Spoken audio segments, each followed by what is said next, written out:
Welcome everyone to the channel. Kyle here and back again with a little bit of a deep dive into a line that was near and dear to my heart. You guys all know how much I love Jakks, and at the tail end of the Jakks Ruthless Aggression days, 2008, 2009, more 2009, right before they lost the license, there was a little bit of an overlap, but Jakks rolled out UFC figures. I don't know if everybody remembers these. They came in big time, hot. You know, these were the next big thing. This was at the time of MMA Mania, which is still going on today.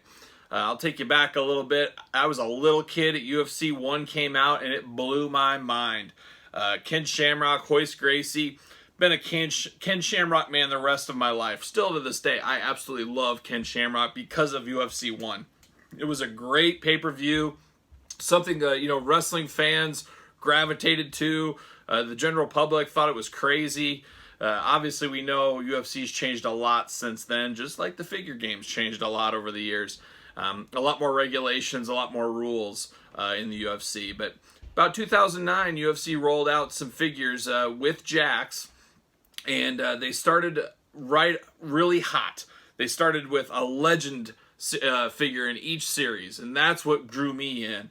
I like the legendary fighters. I actually used to fight mixed martial arts and trained for, 2 years or so after I got out of college before work and the rest of life took over. But I used to train multiple times a day. It was a lot of fun, a heck of an exercise, that's for sure. But very excited to get these figures when they came out. I was just salivating at all the legends and all the current roster guys at the time that could be coming out over the years. Well, like I said, they started really hot and it kind of dwindled away, and then the tail ends of the line went to Kmart exclusive. I actually didn't even realize they were Kmart exclusive. I thought the line was done. That's how kind of off the radar they went.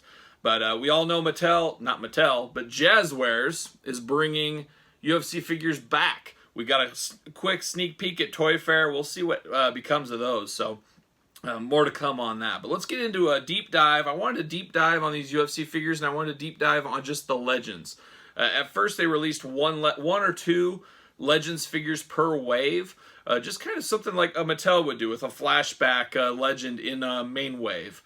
Trying to gauge some interest. I'm sure if they thought it would have took off, they would have done a full-on legends line. That never happened, but I started collecting just the legends. So let's start off, and they started off with one of the biggest heavy hitters, the winner of UFC 1, the one that really put them on the map, Hoist Gracie. I mean, as you can see from this package, a nice octagon-type package, UFC right there, big and bold. These were primarily, I don't remember these being at Target and Walmart, maybe Walmart, but I pretty much remember seeing these at Toys R Us, and I think a few KB toy stores had these as well, but they were somewhat hard to find. Not as easy as your everyday Jakks or Mattel figures, that's for sure. But you can see the box. They kept this kind of a legend brownish reddish legend packaging. The cool thing about this Hoist Gracie is you can see he comes with his black belt gi. Very awesome. It wouldn't look right if he didn't have his gi. I know in later years he fought without the gi a few times, but obviously UFC 1, nobody thought this guy would win. Holy cow, what's he doing wearing that gi? But very, very cool. Hoist Gracie on the side there. Not so much on the top. Hoist on the other side. And then the back. Very awesome figure. These are very similar to the Deluxe Aggression figures from Jakks Wrestling, if you're familiar with those. But they had the butterfly shoulders that the Deluxe did not have at the time. This is technically Series 0.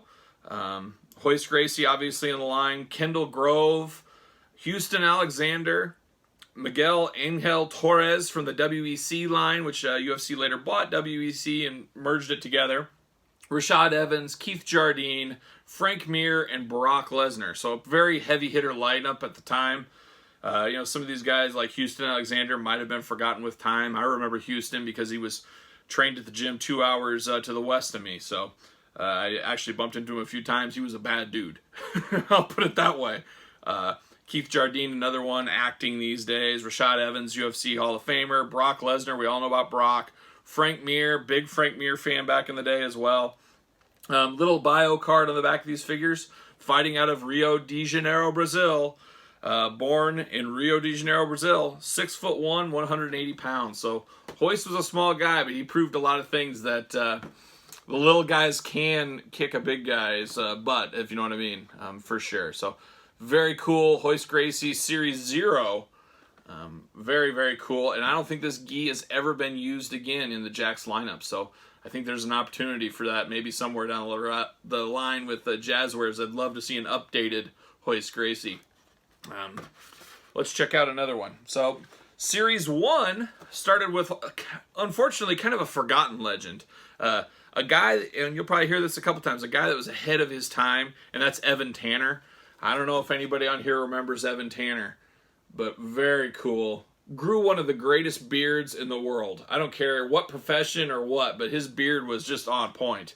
You know, a very complex guy. Unfortunately, went out to the desert and never came back. So his career was cut very short, but he was a favorite of mine at the time. One of the newer, older guys, I guess, kind of the first of the second wave of UFC fighters. Evan Tanner. So I was happy. I was kind of surprised he came out so fast in that line.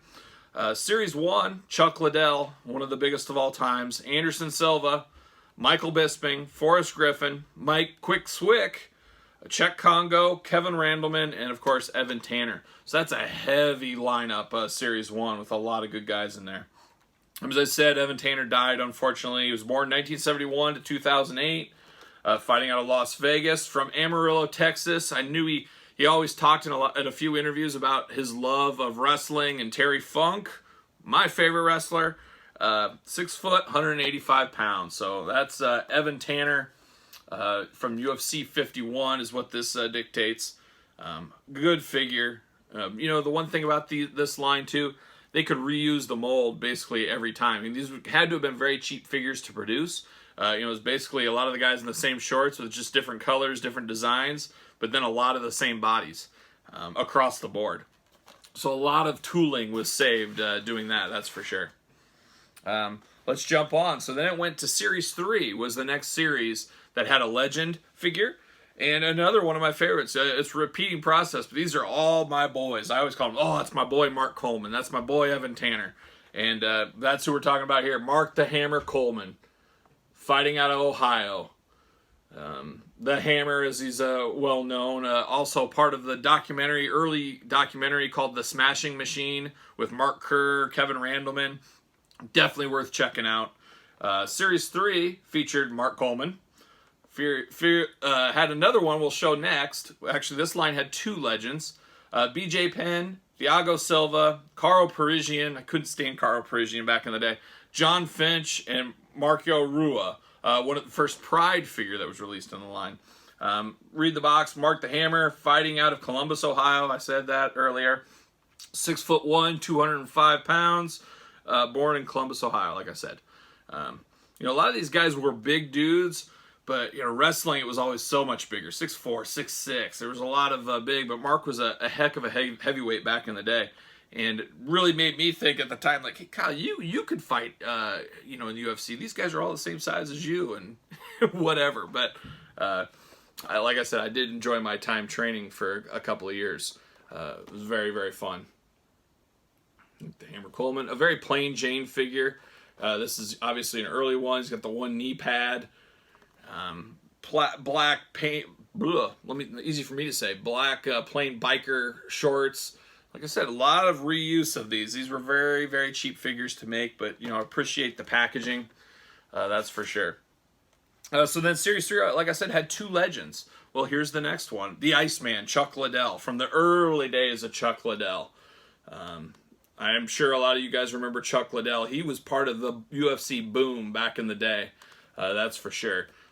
Chuck was a very, very important guy, and, you know, just one of those things where we all thought, will Chuck ever lose? I mean, his hands are dynamite, and then when it goes, it goes. He was gone, and that's all she wrote for Chuck Liddell, is that jaw just wasn't what it used to be, and every fighter has to look themselves in the eye when it's time to walk away, and poor Chuck was no different. But the Iceman, as he's often referred, as we know, San Luis Obispo, California, It was where he's fighting out. Born in Santa Barbara, California. 6'2", 205 pounds. Long-time UFC champion, as we all know. This is dictated from UFC 17, this picture. Moving on to Series 4. Now, one of my all-time favorites. Also, a former wrestler, wrestled in New Japan for a while. One of the greatest interviews ever. One of the greatest mustaches ever. Also, one of the coolest guys ever. Just awesome. One of these guys, there's a few in here that, boy, if they would have gotten to professional wrestling, they would have drawn so much money. But some of these guys were bad dudes. They wanted that quick money. This guy was also a firefighter down in Arizona.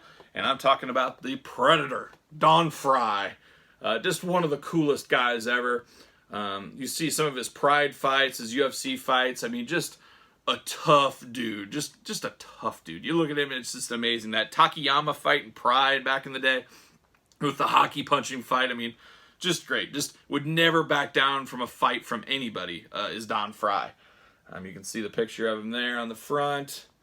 The nice red bikers. The sweet head scan with a mustache. Looking like just a mean Tom Selleck. Down front on the side. Down front on the side. As real as it gets, as it says on the package. Like I said, this is Series 4. I guess they called the movements on these figures Ultra Flex, which it is. It's just a little bit with the shoulders. That was the added flexibility from the Deluxe Aggression Wrestling line. Fighting out of Sierra Vista, Arizona. Born in Sierra Vista, Arizona. 6'1", that's a common height. I am also 6'1". Who knew? But 219 pounds. The Predator. Just an awesome figure. One of my favorites, like I've said multiple times. Just one of the coolest guys ever. That's the Predator, Don Frye. Next up, so we got 2 left in this Legends line. Before they went away and they stopped making a lot of the Legends. But probably 2 of the top 3. 2 of my 3 favorites are left here. And one, wrestling fans who primarily watch my channel, I'm sure, are very familiar with this guy. Series 5, Dan the Beast Severn. Now, how cool is that shirt? Dan always wore the gray kind of to the ring, walking with that shirt, and it always had water all over it. Why that was never reused for other Mattels, I am not sure. But boy, that is just awesome. I mean, that shirt probably on the aftermarket by itself would go for a pretty penny. Just really cool, and that just speaks of Dan Severn. When I think of Dan Severn, I think of the early UFCs, but I also think of him coming out with the NWA title, the UFC Super Fight title, UFC Heavyweight title. I wish they could have at least put the generic Jakks belts with him, just in the case, because that's how I remember him, coming down with all the belts. And Dan was a tough dude, still is a tough dude. I don't even know how many hundreds of fights he actually had. I know some of them were kind of worked fights. I remember him fighting Butterbean at a casino around here. But a really nice guy. I met him actually at a show one time, and just super pleasant guy to talk to. Very nice, very soft-spoken. From Michigan, I believe. Fighting out of Coldwater, Michigan. Born in Coldwater, Michigan. 6'2", 250 pounds. A great wrestler and a UFC staple at the beginning. So, we owe it a lot for a guy like Dan Severn. Also in Series 5, Rampage Jackson. He came with a chain around his neck, which is a cool feature. Lito Machida, if some remember him. Matt Hamill, Kenny Florian, Matt Serra, and Stephan Bonner from the big Forrest Griffin fight back in the day that really put UFC on the map with way back in 2004, 2005-ish. But there it is, Dan Severn, the Beast, a must-have figure in this line. And then we got one more, saved the best for last, the greatest fighter ever, in my opinion. I mean, I know a lot of people say Muhammad Ali or even Mike Tyson or something, but not me. This is the guy that oozes charisma to this day. I could listen to him read the phone book. I mean, that's how much I love hearing him speak. A guy that didn't, he was a kickboxer extraordinaire and learned, oh my gosh, look at all these submissions. And just put it to himself to learn everything fighting. He was the first total rounded fighter. Back in the old days, UFC, some of you guys might not remember, there was wrestlers, there was boxers, street fighters, sumo guys, people from all different disciplines. Well, this guy took all those and wrapped them together, and one of the first early adapters. one of the greatest champions of all time, retired with the UFC heavyweight belt. It was at a low point in the UFC's career when he was the champion. He said, you know what, I got nothing more to prove. I'm getting injured. But I beat everybody. I haven't lost. There's no competition out for me anymore. There's nobody to even defend this title against. I'm just going to retire, and I'm going to go. He's been in movies. He's hosted TV shows. You guys are probably all aware of him by now. He also wrestled in New Japan for a couple of matches. I wish if he would have came around just 10 years later or something. I mean, this guy would be the greatest. Just everybody would be loving him. He would be a household name everywhere. If he would have went to professional wrestling, watch out. I mean, the charisma from this guy. I met Aleister Black, WWE superstar, 6-7 months ago, and that was the one thing I wanted to ask him. I said, hey, you're Dutch. Bas Rutten has to be a national hero for you. And he totally agreed. He said the number one item on his bucket list was to train with Bas Rutten. And I have never met Bas Rutten, but holy cow, I don't know what I would do. He is one of my holy grail people in the world. And there he is. One of the baddest men of all time, Bas Rutten. Boy, what a build-up. I mean, crazy build-up I just gave there. But there's Bas on the side, beat up after that war with Kevin Randleman back in the day. Where he did win the UFC title. He also was the Pancrase heavyweight champion. He lost to Ken Shamrock. I will say, Ken Shamrock is the one missing from this line. We had a Jakks Classic superstar around this time. I figured for sure we would get a UFC legend. It never happened. I have no idea why. That is the yin to Bas Rutten's yang for me. Is I love Ken Shamrock, especially what he did back in the day. But Bas was another level for me. Go ahead, go to YouTube, search his Pancrase fights. I don't know if you guys have ever seen Pancrase, but it is fighting like UFC, but it has pro wrestling rules. There's rope breaks, tap outs, all that kind of stuff. So it is awesome, and Bas was the king of Pancrase back in the day, and before UFC was going. And then he did merge into the UFC, won that heavyweight title, and moved on from there. But there it is, Bas Rutten. I'll show it again. Just amazing. Here's the back. As I said, this is Series 6. This was a very hard to get one. By the time Series 6 came, I never saw them in any stores outside of hobby stores. There was a local hobby store in my area. That's where I ended up buying this. Let's see. Series 6 had Randy Couture, another legend who was actively competing at the time of this release. Tito Ortiz, who I can't stand, Tito Ortiz. Frank Mir, George St. Pierre, Clay Guida, Jens Pulver. I actually trained with Jens Pulver a couple times back in the day. Thiago Alves. Bas Rutten, also known as El Guapo. Very famous name. I actually have my Jeep Wrangler and I have El Guapo on the windshield. That in tribute to Bas Rutten.